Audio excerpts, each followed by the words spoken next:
You're watching Rules of the Game on Rider Nation Station, brought to you by Minster Bank, Plus One Professionals, Albert Sporting Goods, American Legion Post 323, Fowler's TV, Eagles Lodge 767, Speckman Automotive, Auglaze Audiology, Rabel's Auto Service, American Manufacturing Solutions, VFW 9289, Auglaze Equipment Rental, Guarneri's Pizzeria, Vogel's Bake Shop, Schaff Auto Sales, Miller Funeral Homes, and Speed's Chiropractic and Wellness Center.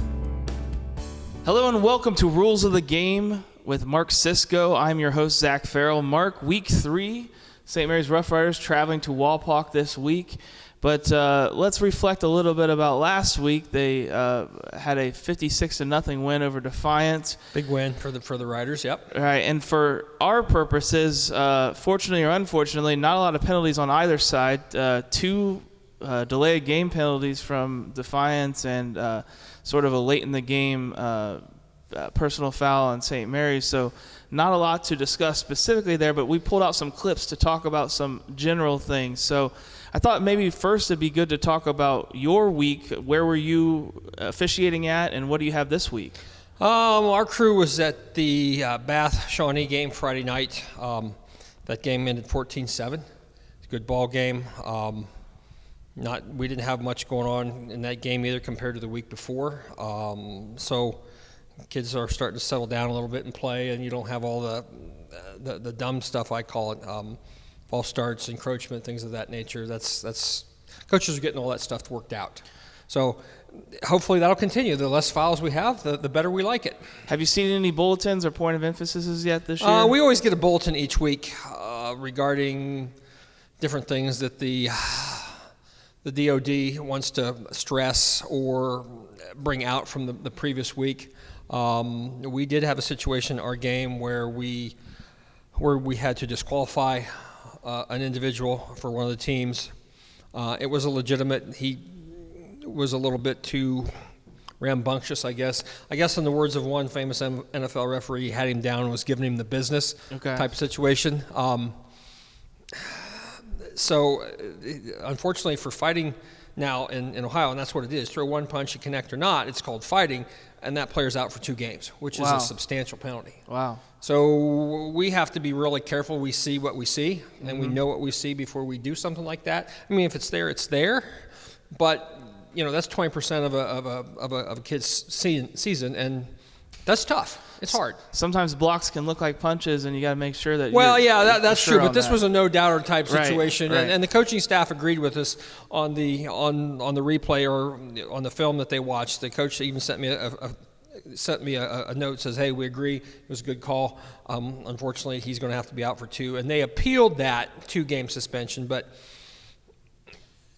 that didn't get upheld. It's just 2 games is what it is in the regulations, and you're not going to get that reduced. Well, speaking of disqualification, this week there's been a lot of brouhaha about Bishop Sycamore, this sort of online school team that's not actually in the OHSAA, and it was on ESPN and sort of tricked them into believing they had a lot of players and had some players that were older JUCO type of kids that were 21 years old maybe. So as an official, do you ever delve into any of the rosters or anything like that? We do not. We don't get into all that administrative stuff. We're assigned a game, we show up, we do the game, and we leave. That's an unfortunate type thing. And I know there's a couple bigger schools in Ohio have that same supposed school scheduled. Right.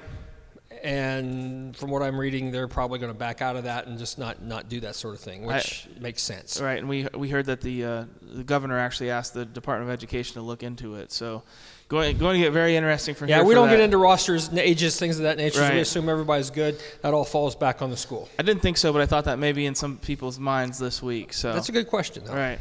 Well, we're going to go ahead and, Mark, jump into the clips from the game. Since there weren't a lot of penalties called, what I looked for was maybe some penalties that could have been called. Okay. So this was on St. Mary's here. It was a no-call, potentially hold on the halfback. I believe it was a sweep to the left, and you can see just on the end of the line, the left Yeah, maybe halfback. He had a hold of him, took a step possibly away. Those are always tough because you really have to be focused in on that block right there and to see. It looks like he's got an arm. Is it enough? Probably, because it took a step away from the defender. You know, who knows? The wing guy's out there looking at this or that or wherever, and by the time he looks back, he's let him go. Right. And those are tough calls right on the corner sometimes. Right, and you always, especially in a St. Mary's offense, you want your outside guys to kind of contain it on the inside, and they just got to be careful that when that play comes to the outside that you're not still holding on to the guy when he gets there. I mean, we'll put up with some of that, but, you know, we take a step away, you see a shoulder turn on the defense, that's a pretty good indication there's grabbing going on in there. Well, Mark, the next clip was a short punt from Defiance. And what I wanted to bring this up was, as St. Mary's defenders are running back trying to get blocks in, if that ball bounces off one of their helmets or shoulder pads, is that a live ball then? Yes, it is. I mean, if it goes off of let's say the kicking team, all right, hits maybe one of the people running downfield in the back of the helmet, shoulder pad, or whatever, it would be considered a spot of first touching. If it happened beyond where the ball was snapped, which may give the receiving team the right to take the ball at that particular spot, depending on what else happens during the down. You don't see that very often.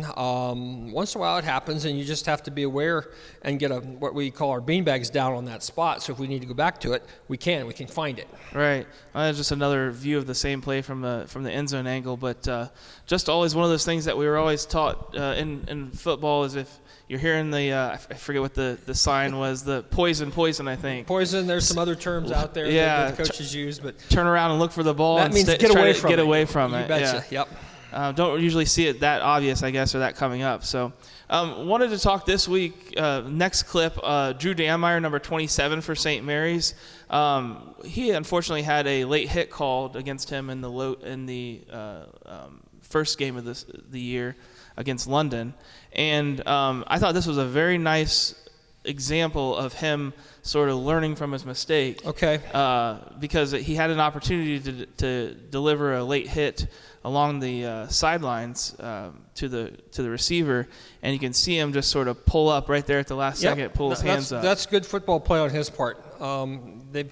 Players are charged with knowing where the boundaries are and knowing when to stop. And sometimes, you get in the heat of the battle. It's tough. Those kids are focused on the ball carrier and maybe not so much the sideline, but that's good play on his part.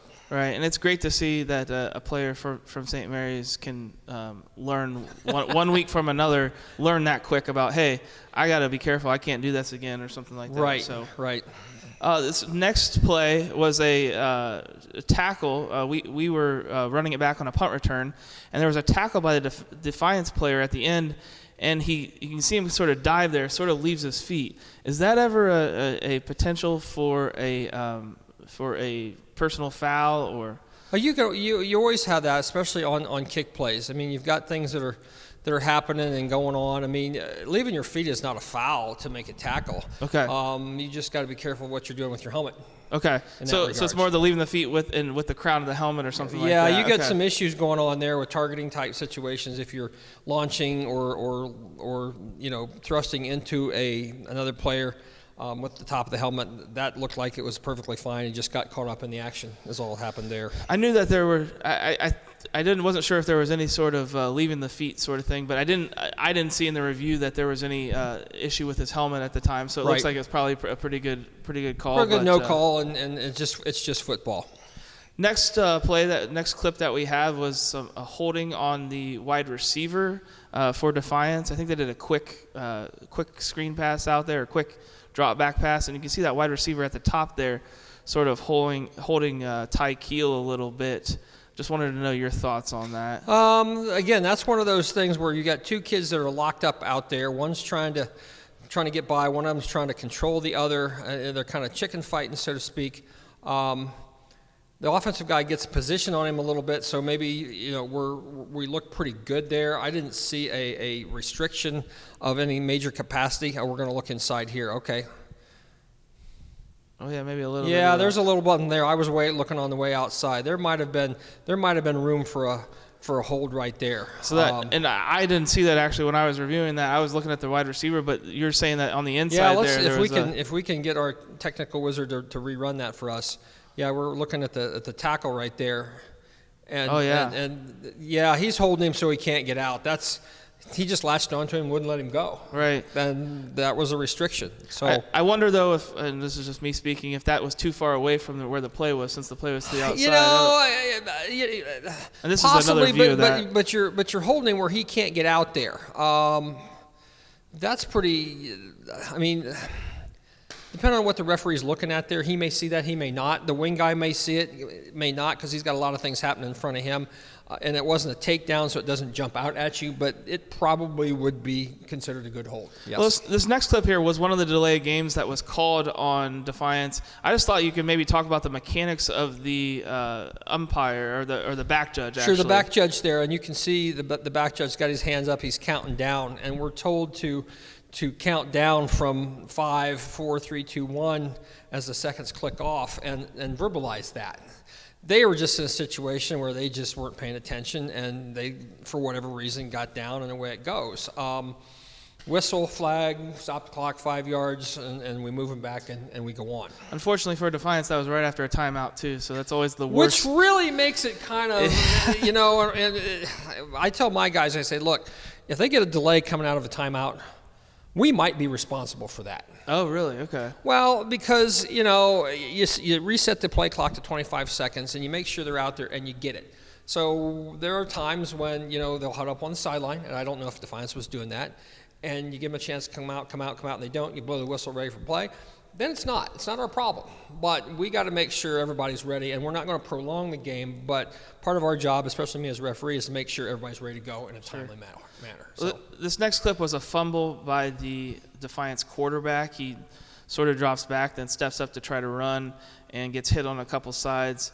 A little bit tough to see from our angles, but we kind of slowed it down during the game on the broadcast, and it sort of looked like maybe his knee was down or maybe the ground caused the fumble, but it's difficult to see there, and fortunately for St. Mary's, it was called a fumble. So yeah, those are kind of tough up the middle right there, and the ball carrier is facing away from the head linesman out there, so he may not have a good look. For the line judge down on the lower part of the screen, there's bodies in front of him.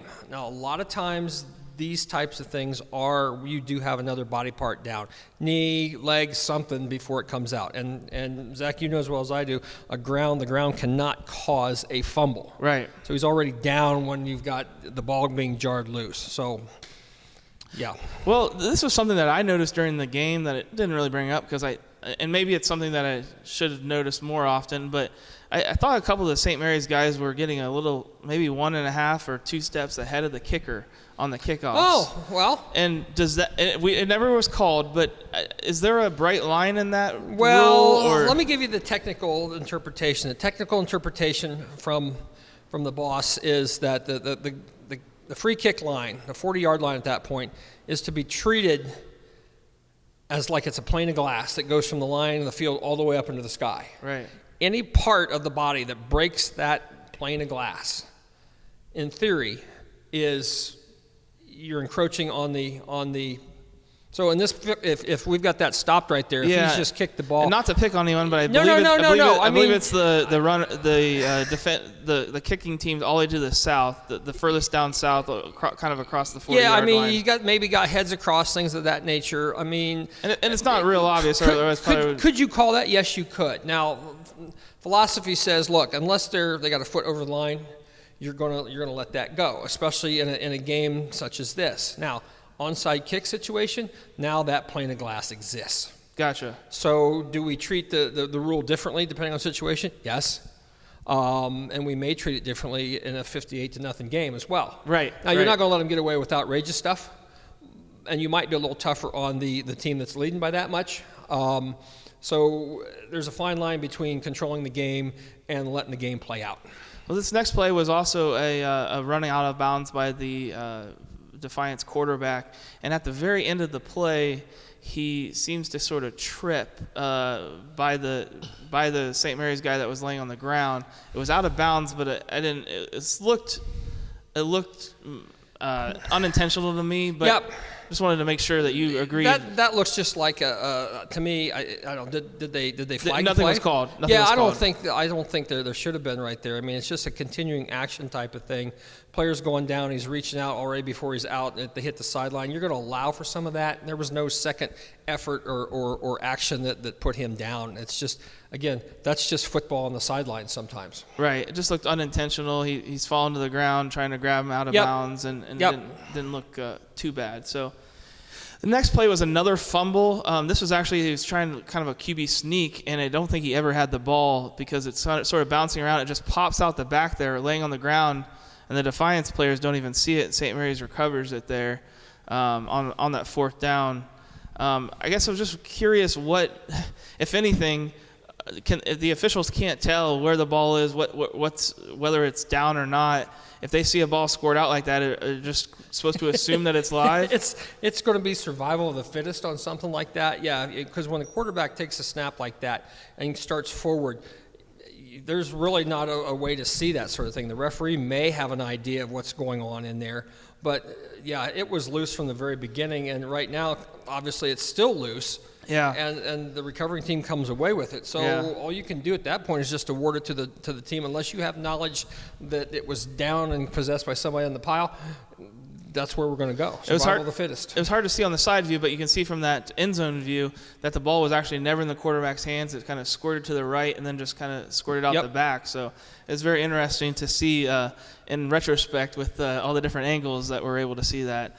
This was a potentially a missed holding call on St. Mary's, just another one that I thought would be interesting to kind of see what you might have been looking at. Right there on the end. On the end? Yeah, and this was actually a touchdown run by Colton Mabry with the and of course this was the JVs as they came into the game, the second team, but may or may not have a bearing, but those types of things are tough because the defender is taking a direct route someplace. They snap the ball and the defender just goes in, and the offensive lineman takes him where he wants to go. Does it look bad?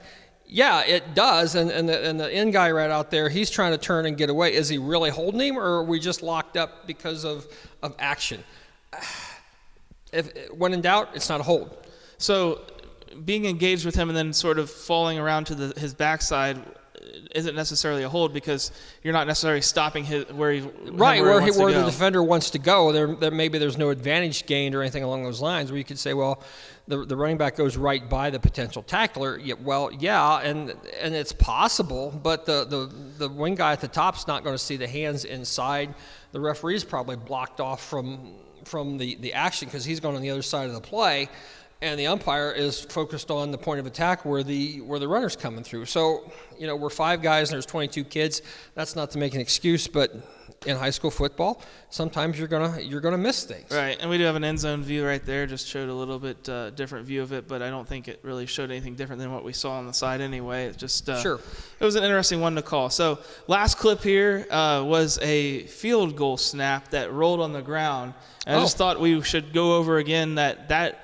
Are there any? What are the rules for snapping back to the field goal for a hold? Well, so they snap the football, and as long as the holder, the rules basically are geared towards the holder more than anything else. I mean, you can see it bounce there. The center could snap it; he could roll it back there. I mean, as long as the snap is quick and it leaves his hands, we got no issues with the center or the snapper.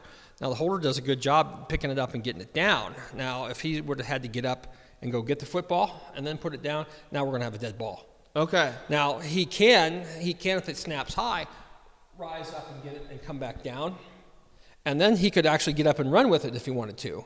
But if he's got to take the knees off the ground to recover a fumble or something that's been in his hands already, now we got an issue. So he has to stay in that position and hope the ball gets to him. That's optimum, yeah. So if I'm looking at that there, if he doesn't get up, he just, he scoops it up and puts it down, he's fine.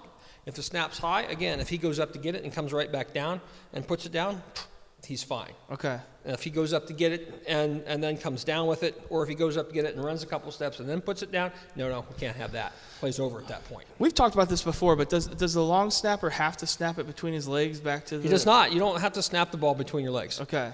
Typically, that's the way it's done. But you see sometimes a swinging gate situation where you've got teams lined out to one hash or the other and the back's back here, and you'll see a snapper put it, not Right. between legs, but just take it and go like this. Matter of fact, when I played, we did some of that. Right. And our center at that time actually picked it up and kind of threw it back, which was, is that legal? Well, the officials let it go. Right. It's just assumed it's fine. Okay. But no, you don't have to snap it between your legs.